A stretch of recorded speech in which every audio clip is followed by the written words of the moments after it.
Some teams will say farewell to a player or a coach by just posting "thank you, player" or "thank you, coach." The Raiders put a little more time and effort into their farewell tweet to Derek Carr. This is from Coach Josh McDaniels and GM Dave Ziegler. We have a lot of respect for Derek Carr and what he has meant to the Raiders organization for the last 9 years. Derek has done great things in this league, and we're thankful to have been able to work with him this past year. He's a true professional. We appreciate his hard work in striving to produce the results we all desire. We wish Derek and his family all the best in the future. P.S. Pack your shit and leave. Pack your shit and leave. All right, so...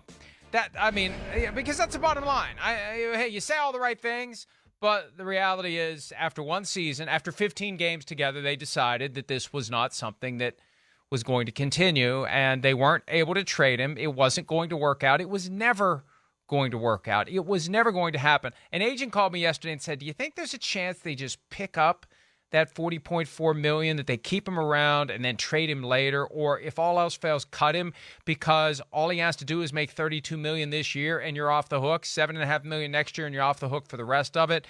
But it became pretty clear to me once I started sniffing around they weren't going to do it. And here's the big reason why they weren't going to do it. If they were going to do it, we'd have heard about it. If they were going to do that, Schefter would have reported it on Super Bowl Sunday. They would have handed it to him to report. They would have wanted it out there because you want the fans and the media to be ready for it. Everything was pointing to the two sides parting ways, and the Raiders had done nothing to push back against it. That's why as the plane started to land, it was 100% sure and certain and obvious that he was going to be cut yesterday, and now he's been cut. And as of today, he's a free agent. He doesn't have to wait until the middle of March. He can talk to any team. He can visit any team. He can sign with any team. Well, he can ultimately only sign with one team, but he can sign with whichever team he wants moving forward, Chris. Yeah, no, I think it wasn't shocking. You explained it right. I wasn't, surprised. I thought maybe, a week ago, maybe there'd be a chance that some team might trade for him just because they don't want to get in a bidding war or anything like that.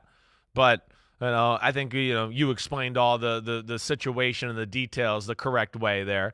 They weren't going to sit there and eat that money and then, oh, no, wait, things didn't fall the way we thought they were and you're stuck in a bad spot. Derek Carr's a starting quarterback in football. We'll see where he goes. He's going to have some options. It's going to be interesting. It really will. We talked about it a little yesterday. The Saints does make a lot of sense in a lot of ways. I can see that. And I think, it's been 2 visits down there now, Mike? The Jets also make sense.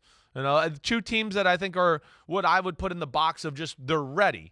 The Saints are coming to the end of the lifeline of maybe some of this team that we're talking about there, but I still think are kind of in it, right? Cam Jordan's still there. The defense is still good. It might not be as dominant, but damn, it's good. We saw it at the end of the year. They do have an offensive line that's damn good too. And a Chris Olave at receiver, they're not like far off to where I could see them looking at it and go, wait, Derek Carr comes in here. We can, the NFC South, it's up for grabs. We can be right in the playoffs again. It makes a lot of sense in a lot of ways. Derek Carr's not going to get you to February, but he could get you to the middle of January, if not late January. And that's what it comes down to. How good do you want to be?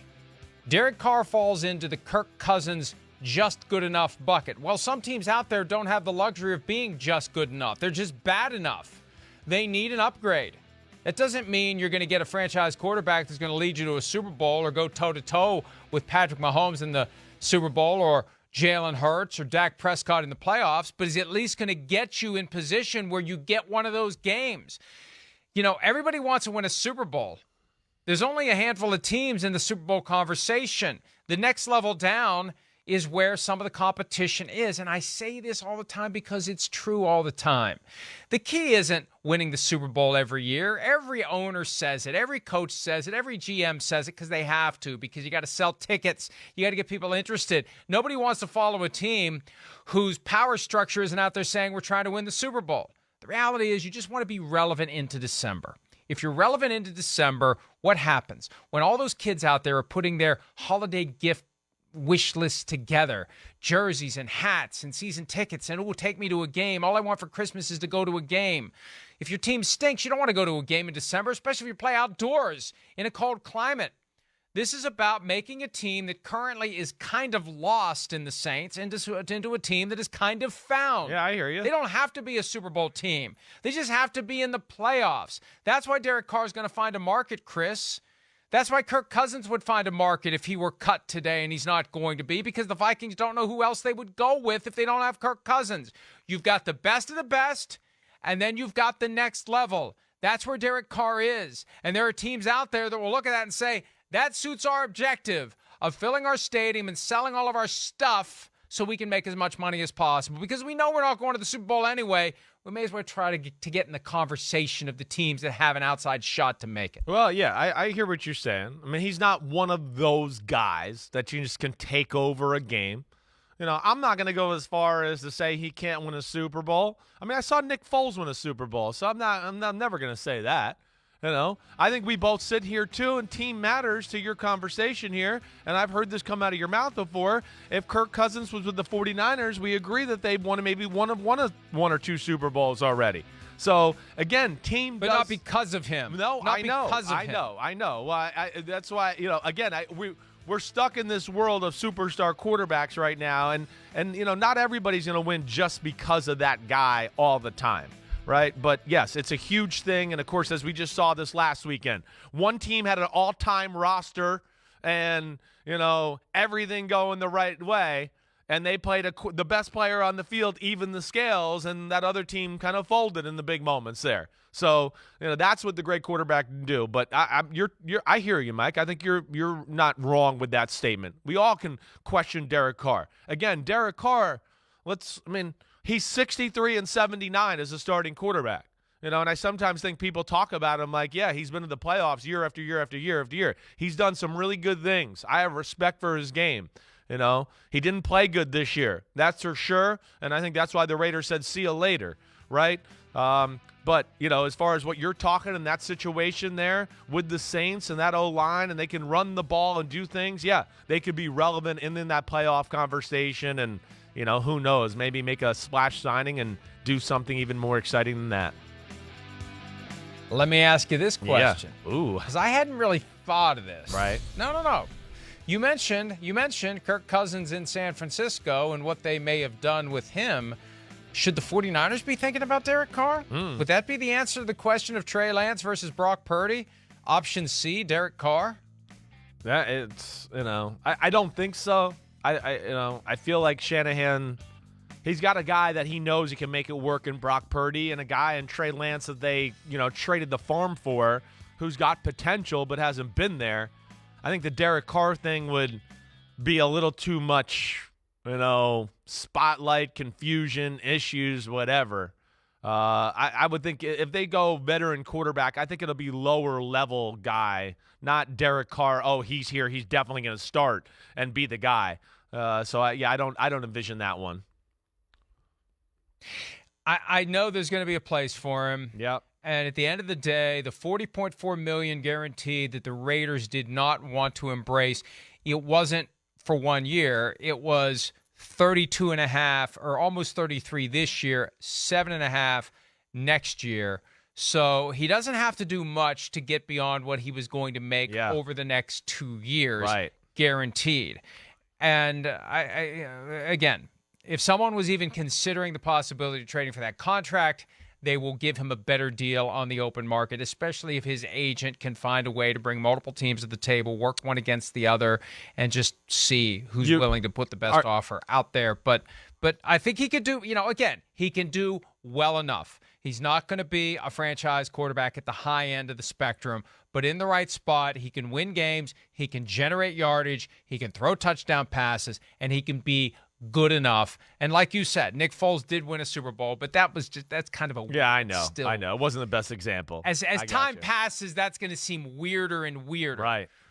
Because he did it as a backup. He never would have gotten close to a Super Bowl as a starter. As a starter, he's horrible. As a backup, in that right spot, right moment, right time, Slumdog Millionaire plot, he just checked the boxes one at a time somehow and won that Super Bowl. I know. It really is amazing. It is. It's amazing. They should do a movie about that. Yeah, you're right. It's it's amazing. And you know what? I think what it gets me sometimes, you know, just to jump off that just for a second, is when I hear, you know, people like Nick Foles is looked at as like clutcher and better than Kirk Cousins at times when I hear people talk, and I'm like, wait, the guy who's barely a third stringer in the NFL, and a guy who's constantly playing good football, and we're gonna say that one's better just because of what, a 1.5 game run that he won the Super Bowl with?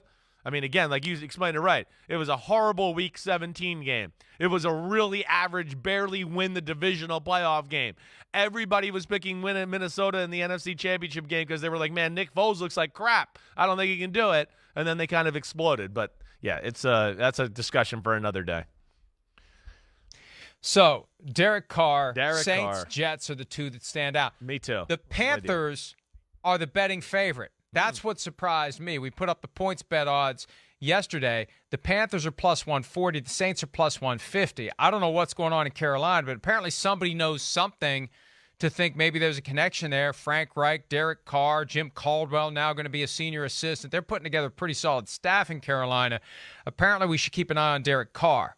But I would watch Tampa Bay. I don't know what direction they're going to go in post Tom Brady. Right. But again, just good enough is going to be more than good enough for some of these teams out there that don't know what they're going to do at quarterback. So he's going to land somewhere, and it's going to be fun to watch it unfold. Chris, the other side of this, what do the Raiders do now? Mm-hmm. Tommy is not on the menu unless he decides to unretire for the second straight year. Where do you think Josh McDaniels is going to go? Josh McDaniels is going to coach the Raiders. You mean where is he going to go as the quarterback? Where is he going to go? Which direction? I know he's going to. I'm an idiot. Really? Sorry.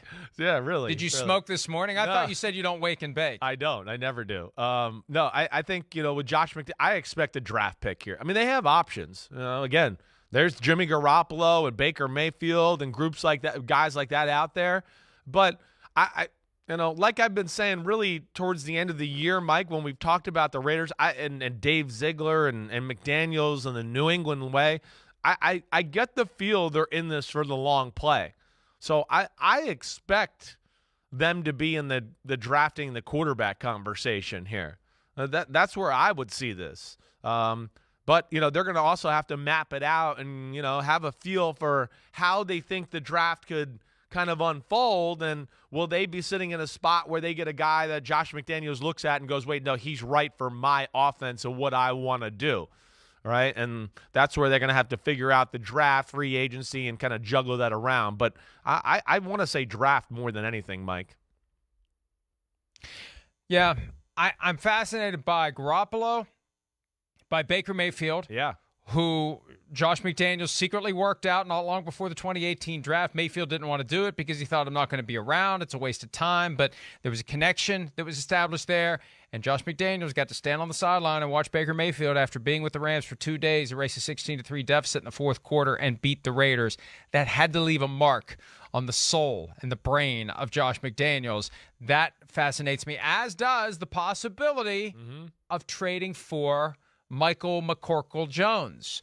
Because remember, when Bill Belichick was asked after the season if Mac Jones is his starter for 2023, Belichick's answer was, he's shown he can play in this league. Not yes, not no. He's shown he can play in this league. And that would be something to have Jones reunited with his offensive coordinator from his rookie year when he was a Pro Bowler and they were a playoff team, Chris. Yeah. I mean, again, a guy like Mac Jones he's perfect for that McDaniels offense. He's going to, work the pocket, understand everything McDaniels teaches, sure, but I don't see that happening. I don't know. Bill's at the end here. What's he going to do?